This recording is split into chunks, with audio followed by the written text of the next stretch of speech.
10 days into 2021, and it seems like it's the time we've all been waiting for. We've been buying Ethereum throughout 2020 from 100 to 500 US dollars, and it looks like it's Christmas. Thanks again for joining me on another video. We're going to dive into Ethereum today. If you're new to the channel, thanks for stopping by. My name is Jason Pizzino. Consider subscribing and liking the video if you find some value from the content. Be sure to hit the bell notification icon as well, as YouTube has its way of shadow banning cryptocurrency content. Now, if you're a returning subscriber, thank you so much for stopping by again. I appreciate the comments that you guys have been leaving on the previous videos. All goes a long way, and I really love hearing from you guys and your successes throughout this cryptocurrency bull market. So let's dive into today's video. I want to cover Ethereum. What is happening now? Are we in an accumulation? Are people selling? If you are not in the market, my thoughts, of course, because this is not financial advice. I am not a financial advisor. And basically for other guys who have been holding, like myself, what I am doing at this point, especially as we see the market begin to heat up. And lastly, I'll cover some of the worst things you can do as an investor. What I've seen over the last 10 years, some of the worst habits people have when it comes to markets, especially in these crazy euphoric times. All right, guys, let's dive across to the charts. If you are looking to purchase any sort of Ethereum or cryptocurrencies, I have the links to these in the description down below for Aussies and internationals, SwiftX, Binance. Be sure to subscribe to those as well. And let's see if we can get this video to 300 likes, and we're nearly at 40,000 subs. So thank you very much for your support, guys. Subscribe, like, let's take a look at Ethereum and what we're going to do from here. First things first, market cap, 1.1 trillion. This was the level that we all thought we'd get to in 2017. We were thinking we were going to crack that $1 trillion to the crypto market. Never made it. Peaked out around 820 billion. Ethereum, 154 billion. Bitcoin, of course, 764 billion. But today's video, we're going to focus heavily on Ethereum and our roadmap moving forward. All right, Ethereum, let's have a look at a few on-chain activity analytics. We can see that the amount, the volume is rising here, and it's just staying steady with the transfer count. So overall, we can see the chart pattern here is we had a huge spike during the ICO boom, died off, the volume is down, and now it has been picking up since around middle of last year. So I think that's a great sign. I think we still have more of this to come, plus potentially a hell of a lot more. So that's all to be seen, but we're looking at the trend.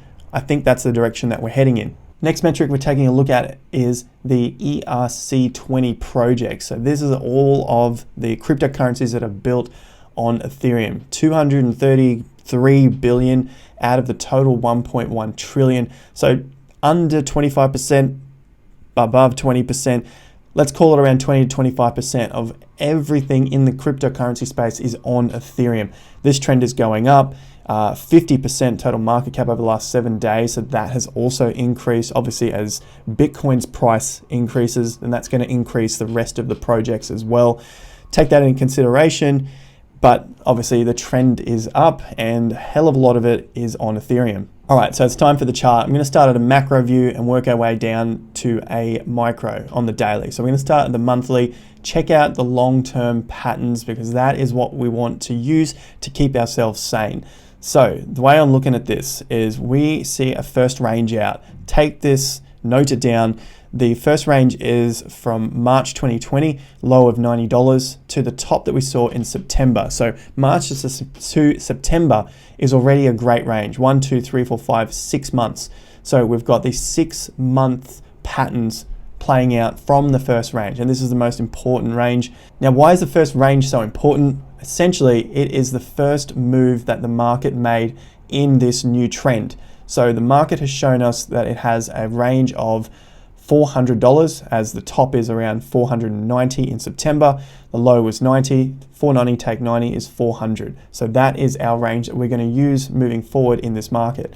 Now, the time period is 6 months, approximately, as the lows in March, highs in September. So these are going to be two important points that we use moving forward with Ethereum. A 6-month-ish window, and we can use any division of that as well, like our Fibonacci retracement levels, but most importantly is usually around that 50%. So the other point is the $400, and we can see 400 start to work its way into the market. From the lows to the highs, we're seeing $400-ish ranges. It doesn't have to be directly on that point, but somewhere thereabouts.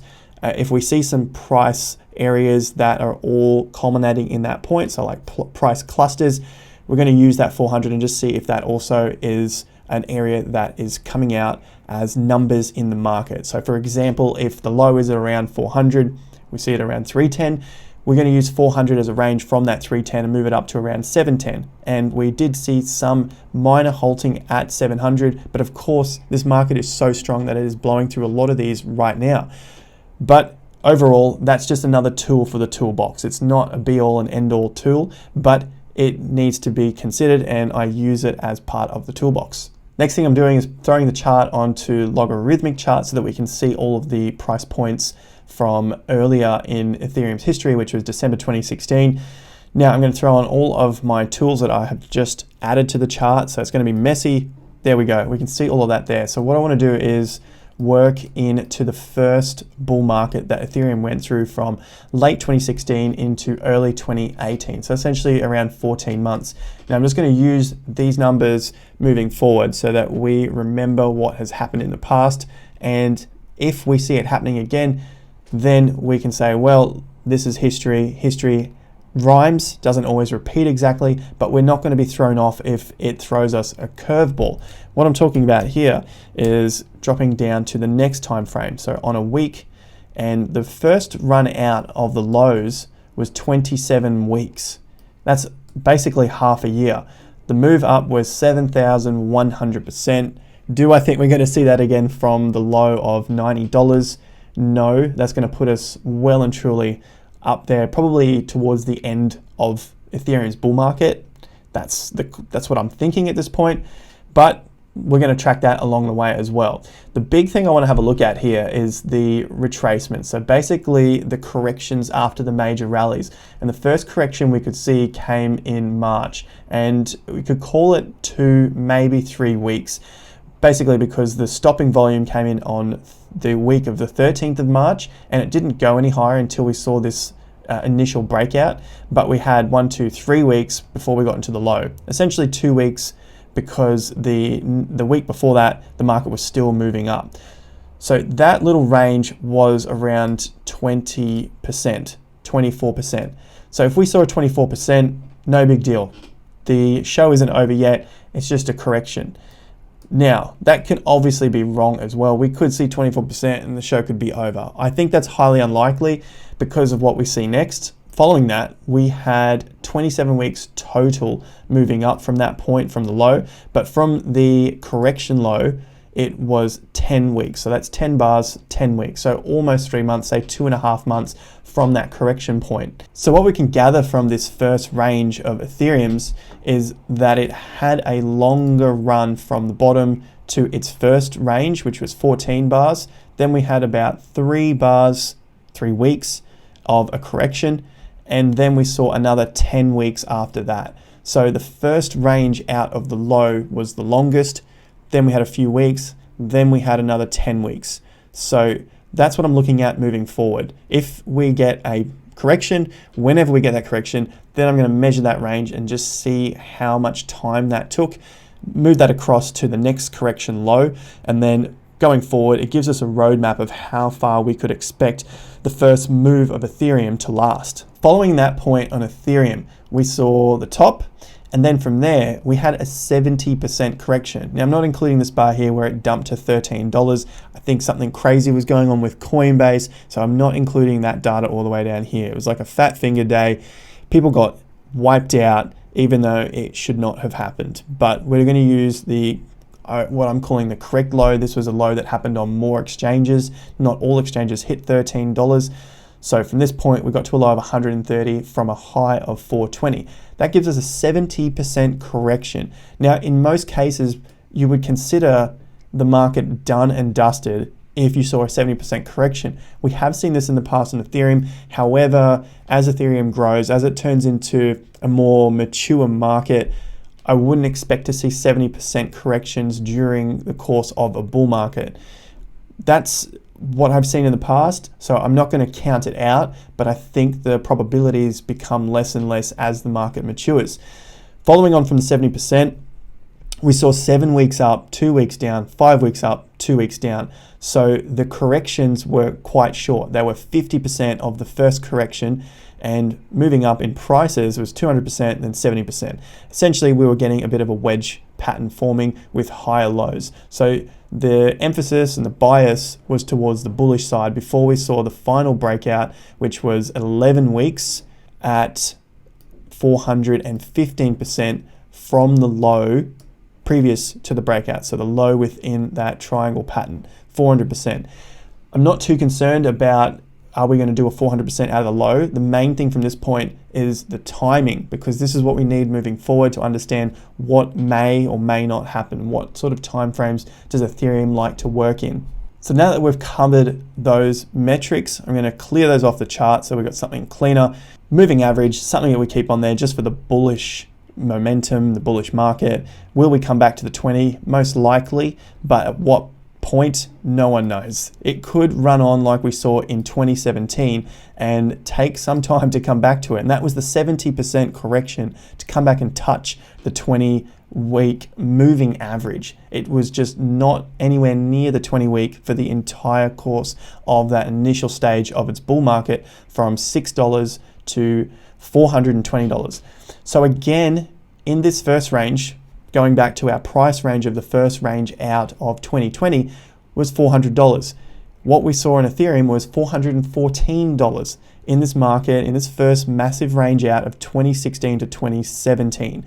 So these $400 levels continue to repeat for Ethereum. So that's definitely an important number to me, and that's something that I'm going to be using moving forward, along with our Fibonacci price projections, to give us a roadmap to let us know maybe these points are going to be important to maybe start taking some of our profits out. That's what I use them for, and that's what they're there for. That's what they've been created for. Now, moving along, I'm looking at 2019 and 2020 as being the accumulation. We can see that now in hindsight, so much easier. 2019, 2020 was the accumulation. Buying at these levels between $80 and $500, let's say $450, we now can see that if you're at the $100, we're at $1,300 now, you got your 12, 13, 14x, depending on where you bought. Some people may be taking profits, which means we may see some slight resistance. But overall, the amount of buying that was going on here that we can see from the volume, to me, speaks that we will be going a lot higher. I don't think the market is basically buying at these levels to be selling at these tops. I could be wrong, but history shows that we have pushed really strongly above these highs. I just like to play it cautiously as well. I'm not out here trying to bring hopium and a lot of bullish nonsense. I just want to play it with the data that I'm seeing, because I know at the end of these markets, stuff gets super crazy, and price calls of $50,000 Ethereums, $87,000 Ethereums, all this sort of nonsense that people will throw out there starts to play in our own psyche, and we lose track of what's actually going on the chart, which is the only truth at that point in time. So the next question people have is it too late to buy? And I spent so much time going through that first quarter of 2017 to show when the next time to buy is. The next safe time, in my opinion, of course, this is not a trade alert or financial advice. This is just the way I've read markets over the years. Now, buying it as it starts to pump through these levels, like we see back in 2017, we could be buying it at the tops here, and then we get the 70% correction. But I think we are more in this stage here, and we may only see a 20 or 30% correction. So whenever this time comes that the market just pulls up, the next week and the following week, 1, 2, 3 weeks, the market fails to go higher than that massive pump week. So the volume, the week that was just euphoric, which maybe this week, maybe next week coming, we don't know yet. When we see this, I think that is the time to buy. And from history, like I've shown here, we only received a 28% correction from the absolute top to the bottom. So you're not going to probably get in at that 30%, you may, but that's the signal that I'll be looking for moving forward as a safe entry point from here. Right now, we are just heading straight up. So there's no sort of pullback or correction. On the flip side, sure, this thing could burst up to $1,800, $2,000, and this would have been a fantastic time to get in. We don't know. So there's always two sides to every play. Should you buy in at this point, then just remember what's happened in the past, and there have been 30 to 70% corrections at the start of the massive bull market. So if you can stomach that and stomach a 30 to 70% fall from this point, then you're not going to be worried when you see it fall to $900 or 70%, which I highly doubt. 70% brings us down to around that $400 level. So I don't think that's going to happen. I think that would really throw the entire bull market out. So I do think there's probably a lot more upside potential before we see that pullback or the correction. So with that in mind, what to do from here? Probably small positions, dollar cost average until there is a correction, because that is basically a reset point, and that lets you know, all right, we got 2, 4, who knows, 7 weeks until we start to see the market pick up pace again. And that's the time that we want to be buying. So for the hodlers now, the guys who have been buying in with us from $90 through to $500, what do we do from here? Are we taking profits? If some people want to take profits, I wouldn't think that's a bad idea. Again, not financial advice. This is just education from what I've seen in the markets. There's nothing wrong with taking profits if you've made your 2x, 5x, 10x from the lows. You're not going to go broke taking profits. And it allows you to build up your US dollar bag. Again, maybe you're selling into USD, maybe you're selling into Bitcoin, whatever it is. But now you've got a bag on the side to go out and do something else with and try and make some other returns. Maybe when we do see a dip in Bitcoin or some other coin that you like the look of, now you've got some ammo to hit that with. So it's probably not a bad thing if you have got yourself a huge position down the bottom and now you can get yourself 10x. On the other hand, personally, I think this has got a long way to go. And I'm not concerned with a 30% diff. I'm not going to be thinking, oh, what if I sold at 1,300 and I could buy back at 900? I honestly don't care about that. There's more things that I could be doing with my time than trying to trade these 20 or 30%, knowing that the markets can run 500%, 1,000% very quickly. So 20 to 30% almost becomes irrelevant at this point. Now for the worst thing you can do as a trader or investor or someone trying to get into the financial space. If this is the first time you've come to the markets and you are seeing it at this point, at these highs, wishing you'd bought in at $400 or $500, maybe you dip your toes in at $1,300 or $1,400 for an Ethereum and the market goes against you, 30, 40, 50%. You say, screw it, I'm selling out, I'm scared, I'm gone. That is the worst thing. It might sound like a cop-out, but the worst thing is to leave the markets if you want to be a long-term investor. If you want to make money in the markets long-term, you have to ride with it. You have to follow through with the market psychology. And the only way you're going to do that is by watching the markets daily or weekly, having a set schedule to come back to it and learn from the markets. A lot of people probably think that's some sort of nonsense crap, but honestly, that's the easiest, the most inexpensive way to learn about a market is to be with it constantly and start to get the feel for how it moves. You cannot buy that.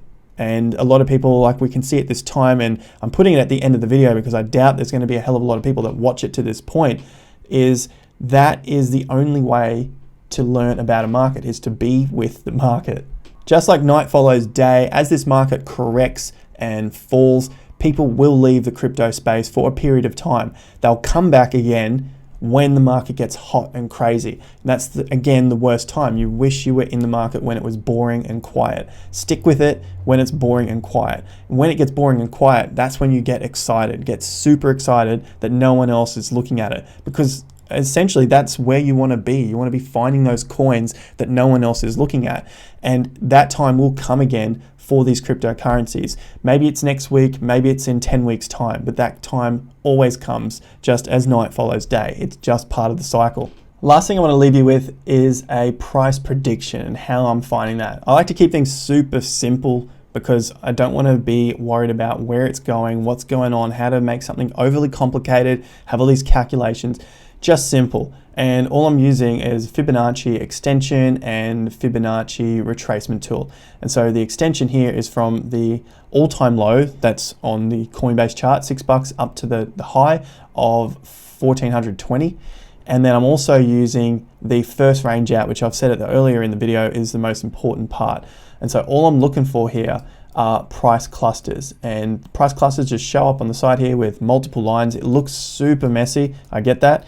And then we're also going to add in the $400 to give us another price cluster. So far we know 14 to 1500 is a price cluster. That's no surprises. It's the old all-time high, and it's also the 3 times the level of the first range out. So the first range out was that $400 through here. We're looking at a monthly chart from the March low to the September high, projected off the September low, which comes in at $300. So 3 times on the 300, which is the 400 range, 300 plus 400 plus 400 plus 400.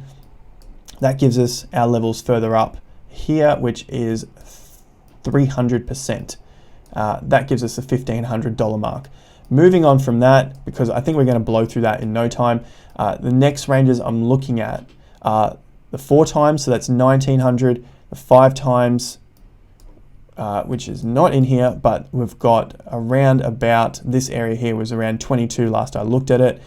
And then we also have the 2x on the first range of the all-time high. So that comes in at 2800. So really my 2 levels that I'm looking at are 1900 here, approximately that 2200, and then 2800. Now we don't need to be directly onto those. They're just levels that we're looking for resistance and then seeing how the market reacts to that. That's it. It doesn't need to be the end level that we get out, we sell out of everything, because we're actually looking for another pattern to form before we sell out. And I've talked about in previous videos where we're looking at a 1-day swing chart as well, and we start to work our way down the time frames. So with that said, that's the short-term to medium-term price prediction. This could come out next week, it could come out in this quarter or 6 months from now, but they're the prices there. Obviously we've got to break through the 1500, then the 18, then I'm looking at 22, and then of course 28 that far up. So if you found some value from that video, let us know down below, hit the like button. I've also got here SwiftX. If you are in Australia, you can purchase Ethereum and other cryptocurrencies on SwiftX. I'll have a link to this in the description down below. If you're international, I've also got a link there for Binance International, and you guys will probably need Binance US if you're from the US. So super easy platform to use. At the moment, Aussie dollar to Ethereum, 1700. That'll be funny to see in a few hours time, see where we're at. So I'll leave you guys there. It's been a long video, but I'll refer back to this video as our education around the technical analysis and the update as well, especially as Ethereum is getting closer to that $1,400. So we're just seeing 1,300 today. I thought I'd make a longer video and just explain some of the background of the price analysis that I will use going forward, and so I don't have to dive into it in so much detail in future videos. We can just refer back to this one. Thanks again for joining me. If you've stuck around this long, let me know in the comments down below. I really appreciate your support. Like the video, share it with a friend that you think needs to learn something about cryptocurrency. Bell notification icon, get us to 40,000. I'd love to see it there, and I'll see you guys at the next video. Until then, have more fun to get more done.